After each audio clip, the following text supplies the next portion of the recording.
Picture this, it's a dimly lit room, the air thick with anticipation. The year is 1974, and you're about to embark on a cinematic journey like no other. As the curtains part and the screen flickers to life, Phantom of the Paradise unfolds before your eyes, a whirlwind of music, madness, and mystery. Your heart races, your senses are on high alert, and you can't help but be drawn into the mesmerizing world of this cult classic. Do you remember that first encounter with the Phantom, a disfigured musical genius, and his haunting quest for love and revenge? Or perhaps it was the unforgettable tunes, like The Hell of It and Special to Me, that left an indelible mark on your soul.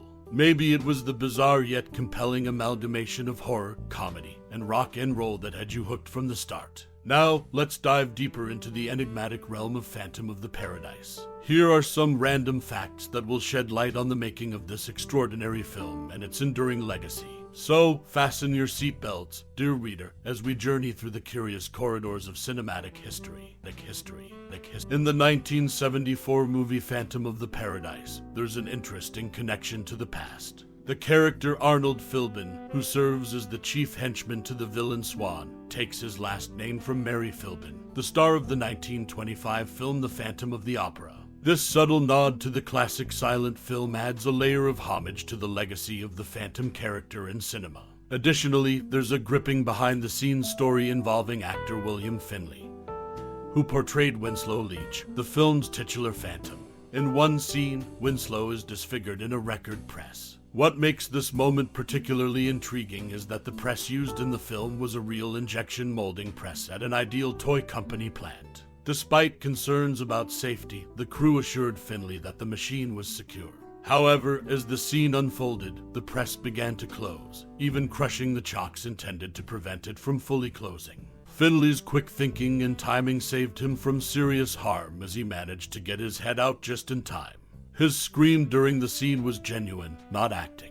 These details provide a glimpse into the unique and sometimes perilous challenges faced during the making of Phantom of the Paradise, adding to the film's lore and making it a memorable piece of cinematic history. So, whether it's the subtle homage to the Phantom of the Opera or the real-life danger encountered on set, Phantom of the Paradise is a film that continues to intrigue and captivate audiences with its fascinating stories, both on and off the screen. Daft Punk's artistic inspiration, Phantom of the Paradise, in a 1974 movie landscape filled with classics. Phantom of the Paradise stands as a unique gem that continues to influence artists to this day. Among its admirers are the iconic electronic music duo Daft Punk, who have cited the film as a foundational influence on their artistic journey. In a New York Times interview, Daft Punk members highlighted Phantom of the Paradise as their favorite film, claiming it played a pivotal role in shaping their artistic vision. They revealed that they had watched the movie more than 20 times, emphasizing its significance in their creative evolution. At the heart of this cinematic masterpiece is the music, composed by Paul Williams, who also portrayed the enigmatic Swan in the film. Williams' music not only underscored the movie's narrative, but also left an indelible mark on its viewers. His multifaceted role in the production, both as a composer and actor, contributed significantly to the film's enduring appeal. This connection between Phantom of the Paradise and Daft Punk goes beyond admiration. Paul Williams, the musical genius behind the film, made a notable appearance on Daft Punk's album Random Access Memories, cementing the bridge between the two artistic worlds. Their collaboration underscores the enduring impact of the film's music on contemporary music production. Phantom of the Paradise serves as a testament to the power of cinema to inspire and shape the creative visions of artists across generations. The movie's fusion of music, drama, and dark humor continues to resonate with audiences, and its influence can be heard in the beats of electronic music legends like Daft Punk. As we celebrate the enduring legacy of Phantom of the Paradise, it's evident that this cult classic remains a touchstone for artists seeking to push creative boundaries and explore new artistic frontiers.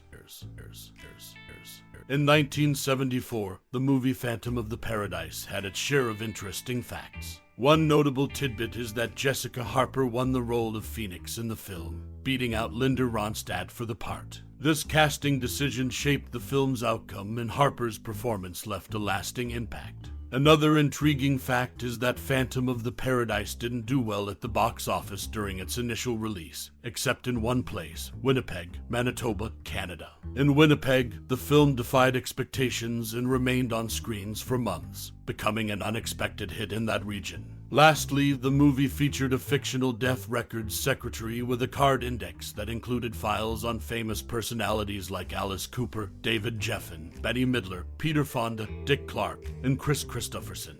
This element added a touch of intrigue and celebrity allure to the film's storyline. These facts offer a glimpse into the unique and unconventional aspects of Phantom of the Paradise, a film that continues to hold a special place in cinematic history. In the 1974 movie Phantom of the Paradise, there's an interesting behind-the-scenes story involving actress Sissy Spacek. She worked as a set dresser for the film to help her boyfriend, Jack Fisk, who was the production designer. However, Spacek later admitted that she did her job poorly and even messed up a day's worth of filming.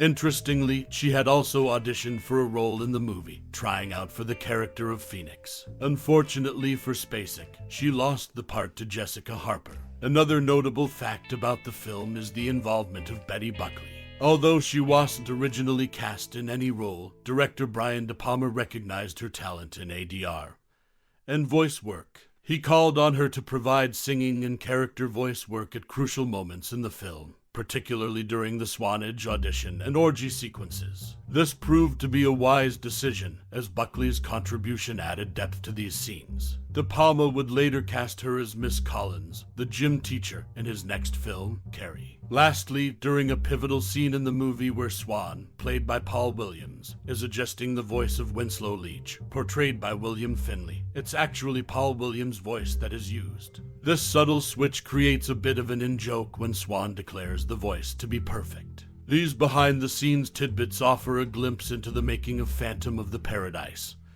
and the interesting roles that various cast and crew members played both on and off the screen.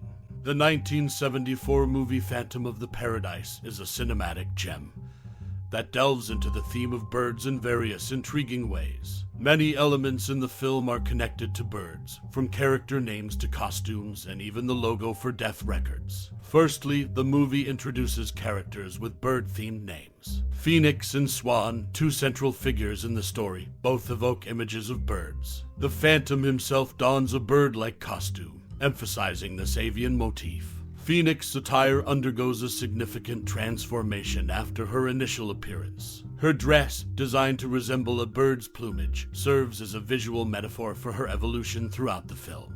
Additionally, she sports a feather jacket, further cementing the bird motif in her character's aesthetic. Swan, a pivotal character in the movie, also embraces the bird theme with his distinctive bird vest. Even Beef, a flamboyant performer in the film, incorporates the motif with a bird tail during his musical number. What's more, the logo for Death Records, a prominent element in the film, prominently features a bird.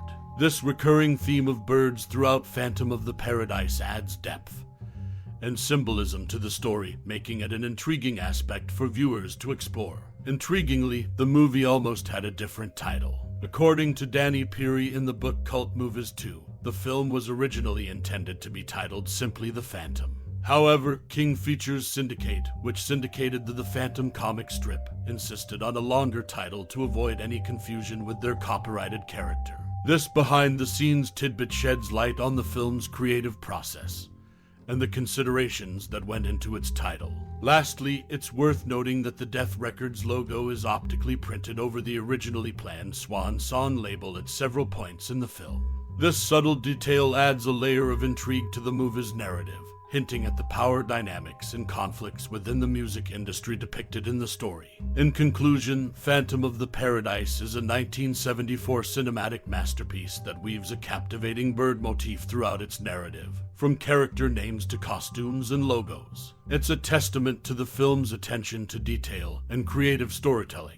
This unique aspect, along with the film's original title history, makes Phantom of the Paradise a must-see for both cinephiles and those intrigued by the world of cult movies. As the curtains draw to a close on this cinematic journey through the enigmatic world of the 1974 movie Phantom of the Paradise, we invite you to pause and reflect. This surreal masterpiece has, over the years, woven its haunting melodies and eccentric characters into the tapestry of our film-loving hearts. Perhaps you were captivated by the soul-stirring music that transcends time, carried away by the Phantom's tragic and tormented allure, or enamored by the flamboyant and decadent glam rock aesthetic that permeates every frame. Whatever it was that drew you into this mesmerizing spectacle, one thing is certain: Phantom of the Paradise is not merely a movie. It's an experience that etches itself into your memory. Now, as you stand at the crossroads of nostalgia and reflection, we invite you to share your cherished memories, your profound insights, or simply the emotions that this cinematic gem has stirred within you. Whether it's a favorite scene, a character that left an indelible mark, or a song that lingers in your mind like an ever-present melody, we want to hear your thoughts. Your unique connection to Phantom of the Paradise is a testament to the enduring power of cinema to touch our souls and leave an indelible mark on our lives. So, let your voice be heard, and let's celebrate this timeless classic together. Thank you for embarking on this cinematic journey with us. Your time and interest are greatly appreciated. Now, let your words flow and share your Phantom tales with gratitude and anticipation.